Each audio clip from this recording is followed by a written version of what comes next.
Hello అండి, అందరికీ నమస్కారం. ఈరోజు మనం హోతా పద్మినీదేవి గారు రచించిన మౌనం అనే ఓ చక్కటి కథను విందాం. ఇక కథలోకి వెళ్దాం. నువ్వు ఊరికి వెళ్ళి 4 రోజులైంది. నువ్వు లేని ప్రతి క్షణం నాకొక యుగంలా అనిపించడం లేదు. ఎందుకని? నువ్వు నా పక్కన ఉన్నప్పుడు నేను ఒంటరినే, ఇప్పుడు నేను ఒంటరినే.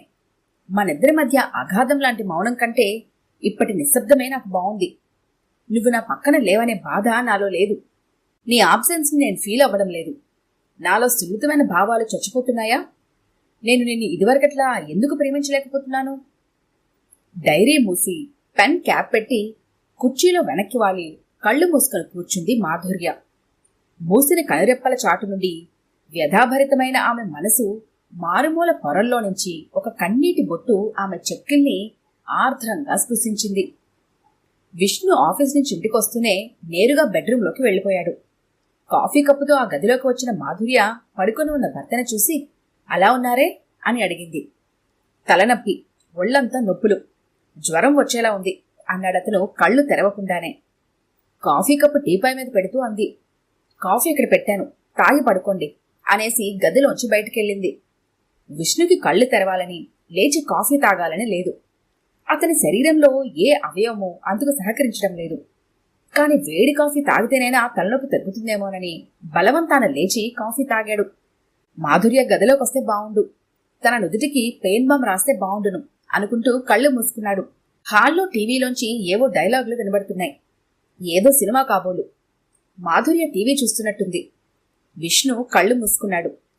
తల పగిలిపోతున్నట్టు నొప్పి, జ్వరం వచ్చినట్టుంది. ఒళ్లంతా సలసల్లాడుతోంది.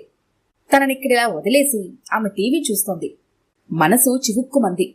కొద్దిసేపటికి అతనికి తెలియకుండానే మనసు ఆలోచించే స్థితిని దాటి మగతలోకి జారుకుంది. నుదుటిపై చల్లని స్పర్శ, బామ్ వాసన. షర్టు బటన్స్ విప్పారెవరో. తడిగుడ్డుతో ఒళ్లంతా తుడుస్తున్నారు. బహుశా టెంపరేచర్ తగ్గడానికి కాబోలు. మధు, మాధుర్య కళ్ళు విప్పడానికి విఫల ప్రయత్నం చేస్తూ కలవరిస్తున్నట్టు అన్నాడు. మేడం బయట ఫ్రెండ్స్తో మాట్లాడుతున్నారు, పిలవమంటారా? మృదువైన స్వరం అస్పష్టంగా. ఎవరిదా స్వరం? మీరెవరు?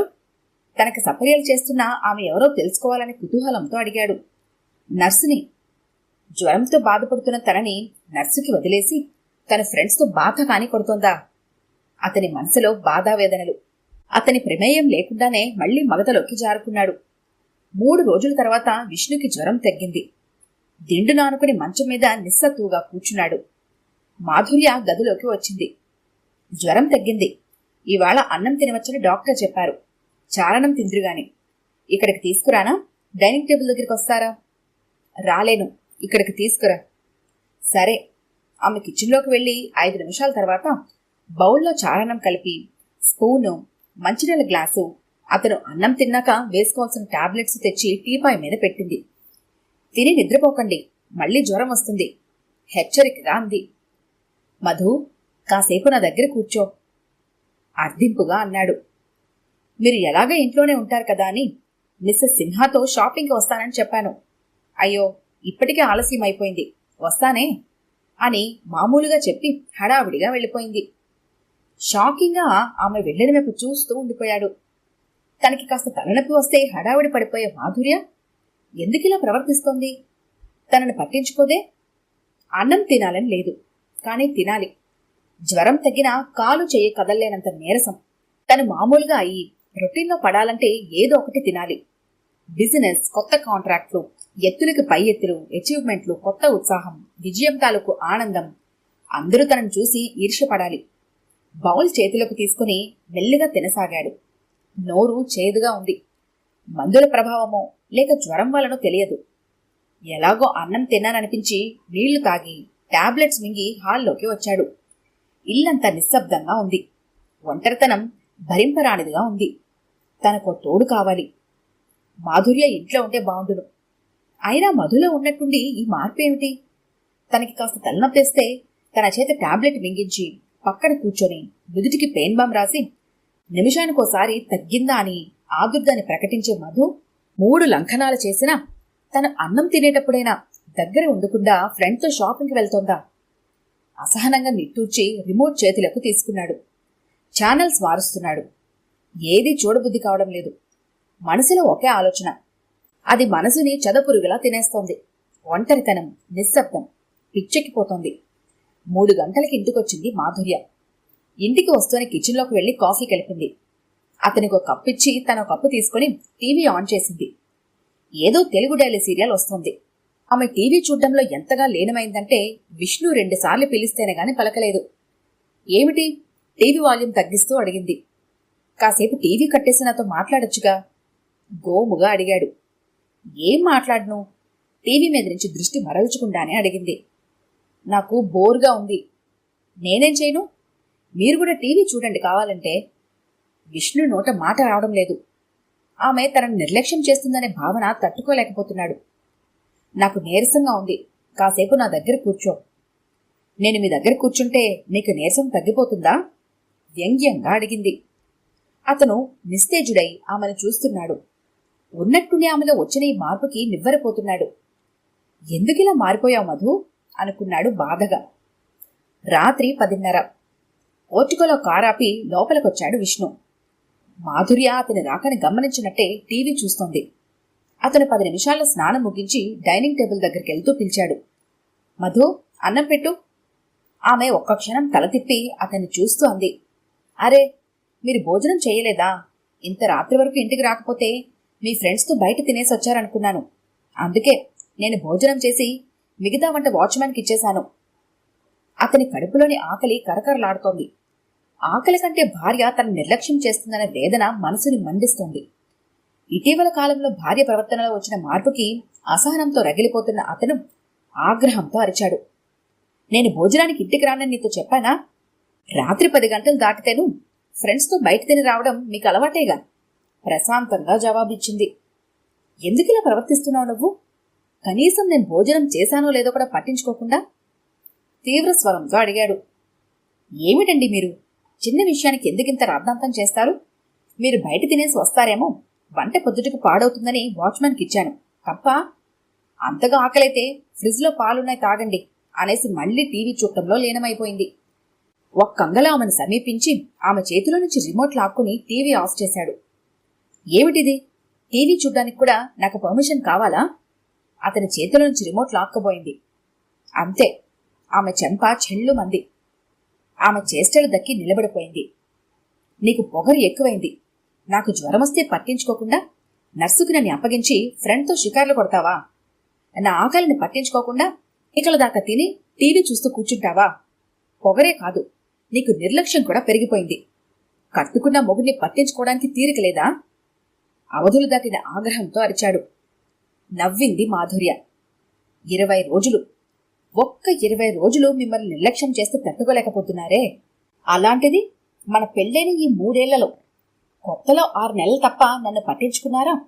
నేను అనేదాన్ని ఇంట్లో ఉన్నానని మర్చిపోయి అర్ధరాత్రి ఇంటికి వచ్చి ఫ్రెండ్స్తో బయట తిన్నానని చెప్పి కనీసం నేను తిన్నానో లేదో అడగకుండా నాపై మీ కోరిక తీర్చుకొని నిద్రపోయేవారే. అప్పుడు నేనెంత బాధపడ్డాను. అందుకని ఇలా బదులు తీర్చుకుంటున్నావన్నమాట. నిరసనగా హేళనగా అన్నాడు. కాదు, నేను పడ్డ బాధ ఏమిటో ప్రాక్టికల్గా మీకు తెలియచెప్పాలి అనుకున్నాను. మీకు జ్వరం వస్తే రాత్రింబగళ్ళు మిమ్మల్ని కనిపెట్టుకొని నేను మీకు సపర్యలు చేయాలి. అదే నాకు జ్వరం వస్తే మీరు నన్ను పట్టించుకోరు. నాకు జ్వరం వచ్చి లేవలేక పడుకుని ఉంటే ఫ్రెండ్స్ దగ్గరికి వెళ్ళిపోతారు. కాసేపు నా దగ్గర కూర్చోండని ఎంతో ఆశగా అడిగితే నేను నీ పక్కన కూర్చుంటే నీ జ్వరం తగ్గిపోతుందా అని అడిగారు. పైగా నన్ను చూడటానికి వచ్చిన డాక్టర్తో నాకెదురుగానే మా ఆవిడ నిన్న టీవీలో ఆవిడకి ఇష్టమైన తెలుగు డైలీ సీరియల్ చూడలేకపోయాననే బెంగతో జ్వరం తెచ్చుకుందని జోక్ చేశారు. మధ్యలో విష్ణు ఏదో చెప్పబోయాడు. ఆమె చెయ్యెత్తి అతడి వారిస్తూ అంది. నేను లంఘనం చేస్తే మీరు కూడా పస్తుండక్కర్లేదు. నేను ఒళ్ళు నొప్పులతో బాధపడుతుంటే మిమ్మల్ని నా కాళ్లు పట్టమని అడగడం లేదు. కనీసం నా పక్కన 5 నిమిషాలు కూర్చోవచ్చుగా, నా చేత టాబ్లెట్ మింగించవచ్చుగా. నిర్లక్ష్యం. నేను మీలాగే ప్రవర్తిస్తే అందుకే నేను మిమ్మల్ని పట్టించుకోలేదు. కాదు, అలా నటించాను. మీకు కావలసినన్ని అమరుస్తూనే మిమ్మల్ని పట్టించుకున్నట్టు నటించడానికి మనసు చంపుకున్నాను. ఒక నర్సుగా మీకు సపర్యలు చేస్తూనే ఫ్రెండ్తో కలిసి షాపింగ్కి వెళ్ళానని మిమ్మల్ని నమ్మించాను. నిజానికి ఆ రోజు నేను బయట లాన్లో కూర్చొని ఇంట్లో ఉన్న మీరేం చేస్తున్నారో గమనిస్తూనే ఉన్నాను.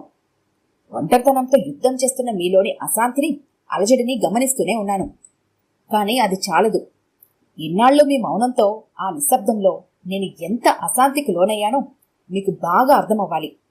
అందుకే ఇలా ప్రవర్తించాను.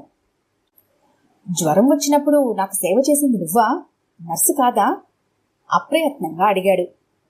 తల పంకించింది. భార్య భర్తకి సేవ చేయడం ధర్మం. అతని నుంచి ప్రతిఫలాన్నో కృతజ్ఞతను ఆశించి ఆమె అతని సేవ చేయదు. కాని ప్రతిగా అతని నుంచి అదే ఆదరణ ఆశించడం తప్ప. ఆమె స్వరంలో ఆవేశం లేదు. మంచు కన్నా చల్లనైన భావమేదో ఉంది. అది అతన్ని వణికింపచేస్తోంది. మీ ఫ్రెండ్స్తో గంటల తరబడి మాట్లాడి నీకు నాతో 5 నిమిషాలు మాట్లాడి తీరిక ఉండదు. మీ మౌనాన్ని, ఈ నిశ్శబ్దాన్ని నేను భరించలేకపోతున్నాను. ఈ మౌనం మనిద్దరి మధ్య దూరాన్ని పెంచుతోంది. నన్ను ఒంటరితనం అనే లోయలోకి విసిరిపారేస్తోంది. మౌనం తర్వాత అంతా శూన్యమే. ఈ శూన్యంలో నాకు ఆలంబన దొరుకుతుందేమోనని ఆర్తిగా వెతుక్కుంటున్నాను నేను. ఆ ప్రయత్నంలో మీకు దూరం అయిపోతానేమోననే భయం. తప్పు చేస్తానేమో అని నాపై నాకు అపనమ్మకం. క్రమేపీ ఆమె స్వరం గాద్గద్గమైంది. ఉన్నట్టుండి చేతుల మధ్య ముఖాన్ని దాచుకొని వెక్కి వెక్కి ఏడవసాగింది. విష్ణు ముఖంలో రంగులు మారుతున్నాయి. సిగ్గు, పశ్చాత్తాపం కలగలిసిన భావం అతని ముఖంలో వ్యక్తమవుతోంది. చలిజ్వరం వచ్చినవాడిలా నిలువెల్లా కంపిస్తున్న అతను ఒక్కంగలో ఆమెను సమీపించి ఆమెని గుండెలకి హత్తుకున్నాడు. క్షమించు మధు అని అతను అడగలేదు. కాని ఆమెని అల్లుకున్న అతని చేతులు, ఆమె తలపై వర్షిస్తున్న అతని కన్నీళ్లు ఆమెని క్షమార్పణలు కోరాయి. ఆ ఇద్దరి మధ్య ఇప్పుడు మౌనమే. ఇప్పుడా మౌనంలో ఎన్నో భావాలు, మరెన్నో రాగాలు. ఈ కథ కనుక మీకు నచ్చినట్లయితే లైక్ చేయండి, షేర్ చేయండి. మరిన్ని ఇంట్రెస్టింగ్ కథల కోసం మా ఛానల్ని తప్పకుండా సబ్స్క్రైబ్ చేసుకోండి.